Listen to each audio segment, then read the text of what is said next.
Hi, my name is Mahesh Jain, and I'm recording this for my project demo of Conversational AI Assistant, which I have built to learn about the working of conversational LM apps, and things like memory management, context window limits. For this, I have used Groq because it is fast and available. API is available free. So before jumping into the code, I would like to explain about the architecture. So the first step will be the user will enter a message on the Streamlit chat interface. Then it will check if there any previous conversation history is there or not. If it is there, then it will pass it to the token truncation, which is about step 3. If it will check if the message is in the token limit or not. If it exceeds the token limit, then it will truncate that to the specified token limit, and then it will give it to the LangChain, which will combine the system prompt, truncated history, and user message. Then it will go to the step 5, which is our Groq API. It will send the all the details to the LLM model, and then LLM will prepare a message response to the user query and will give it output, and it will get displayed to the Streamlit chat interface. Output will also get updated into the memory, the latest output, which is so.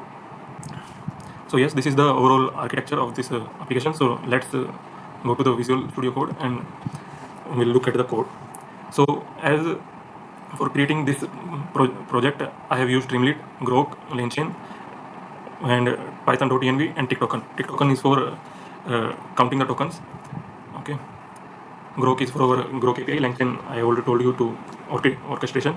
Streamlit is for the UI interface. So I have created this requirement.txt file. So I have installed all these requirements. After that, I went to the Groq website and created my API key, which I have updated in the .env file. Here you can see. After that, I have created a config.py file, which is a configuration file. This file stores all the configurable settings in one place only. Like you can see, it is getting the Groq API from the env file, and the model we have used Llama 3.3, 70 billion parameters, which is trained on 70 billion parameters. It's a time model, and the temperature I have set is on 0.7 because it is a conversational agent. So I want it to be more creative. That is why I put it 0.7 temperature, and the max response token I have set the limit to 1024. So whatever the maximum response the model will generate will be within 1024 tokens limit, and the context tokens I have kept it as 6000. As I am using the free Groq API tier, so I don't want the limits to get hit. That is why I have set these limits. After that, I have created my utilities folder, which is here. In utilities, I have created 3 files: llm.py, memory.py, and tokenizer.py. So in this file, it is getting all the details from our config file, fetching from the config file, like Groq API, model, temperature, and max response token. And then I have defined a function, load LLM. Okay, so I don't. So by this, I will not need to every time write chat Groq and manually add all these things to every file. I can just simply call load LLM whenever it is needed. So this is the llm.py file. It is easy to maintain. Then I have memory.py file. As shown in the architecture, we have memory. So what this file is responsible for is to remember the user conversation, okay, and adding the user messages, adding the AI messages, and resetting the conversation also. So it is using the second state, which means if the user will refresh the browser, the session will get reset automatically. So as long as the user will be in the same session, it will continue. So there are 5 functions in this file. One is initialize memory. Okay, so the first time when user will be interacting. So the second is get messages, add user messages, add AI messages, and then clear memory. So what get message is doing, if it will be checking if there any previous messages are there or not in the memory. If it is there, it will send it to the LangChain and add user messages. So after user entered a response, it will add the response to the memory, and after LLM gives the response, it will add the AI message also to the memory, and by the clear memory, the session will get reset and all the memories will get clear. So this is so now move to the next file, which is our tokenizer. You imagine like we are I am continuously chatting with the assistant, so our conversation will go very long and becomes huge. So instead of sending all that conversation every single time to the LLM will cost us more. So we don't want that. So to fit our we keep only the most recent messages in the memory to fit in our token budget, because uh, every input will cost us more and more. If we will sending hundreds of messages every time with every call, it will cost us more. So as I have already showed you in the config file, I have set the max context token to the 6000. So in tokenizer file, we are using tick token. I have told we are using tick token and token. So there are two functions. First is the count token, so it will count the token, and the second function is truncate messages. So based on the message history and the length of the tokens, it will truncate it to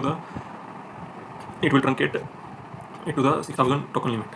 So this logic was little tough for me to come up with. So yes, this was the hard part here. So the total token, if there is no message, so it will be 0, then the time it will be also 0.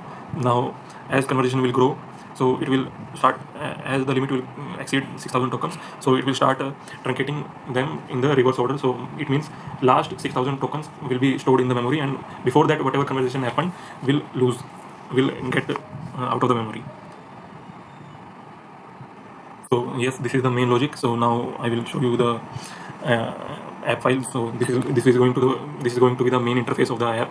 So I have imported Streamlit and all the previous files. And in the page configuration, so title will be conversational AI chat, and on the UI part, the title given is conversational AI. The caption I have also added, which I will show you in the demo. So it is getting initialized the memory which we have defined in the memory.py file. So I have created a sidebar, st.sidebar. It is simple settings and reset, and we have used the clear memory function which we created. And the chat history, it is checking the history if there is any history, so it will check. And as we have to take the input from the user, it is chat input, so user will type their message here. So after the user will input the message, it will get added to the user message in the memory, and based on that truncation will happen if it exceeds the limit, and then it loads the LLM, which is our Llama 3.3 70 billion versatile model. Then the LLM will respond based on the user message, and it will stream the message. For streaming of the message, I have created a little So for streaming of the message, I have created a simple loop for chunk in LLM stream. So whatever message the LLM is giving will be getting streamed. So now let's see how it works. So I have already deployed it to the Streamlit cloud. Here you can see I have just refreshed it. So it is the interface. So here I can type. So let's write hello. How are you doing? So you can see the speed of the response. It responded.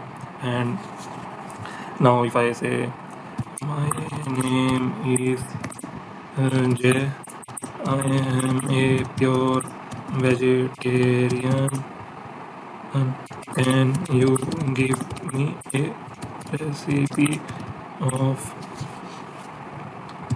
masala noodles?